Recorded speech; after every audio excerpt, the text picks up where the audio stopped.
Hello everyone, কি অবস্থা সবার? আশা করি সবাই ভালো আছেন। আলহামদুলিল্লাহ আমিও অনেক ভালো আছি। তো ফেসবুকে কিছুদিন ধরে ক্লের ট্রেন্ড দেখতেছি। তো এই ক্লে দিয়ে দেখতেছি যে সবাই অনেক সুন্দর সুন্দর মিরর বা অনেক সুন্দর সুন্দর ওয়ালমেট বানাচ্ছে। ভাবলাম আমিও একটা বানাই। তো অনেক খোঁজাখুঁজির পর ক্লে নিয়ে এসেছি, যদিও বা আমাদের এদিকে ক্লে খুব বেশি একটা পাওয়া যায় না, এটা তেমন একটা পরিচিত না।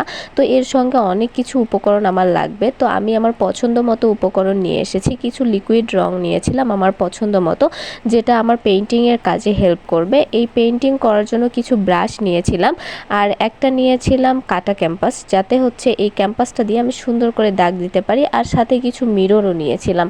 এই ক্যাম্পাস ছাড়া যদি আমি দাগ দিই তাহলে অবশ্যই বাঁকাতেরা হয়ে যেতে পারে, তখন ওয়ালমেটটা ভালো লাগবে না। তো তার জন্য আমি নিয়েছিলাম একটা বোর্ড, আর এটা ছিল একটা কেকের বোর্ড, যেটা আমাদের বাসায় অনেক দিন থেকে ছিল। ভাবলাম এটাকে কাজে লাগাই। তারপর শুরু করলাম আঁকাআঁকি, আর এটা হচ্ছে ফাইনাল লুক। তো অবশ্যই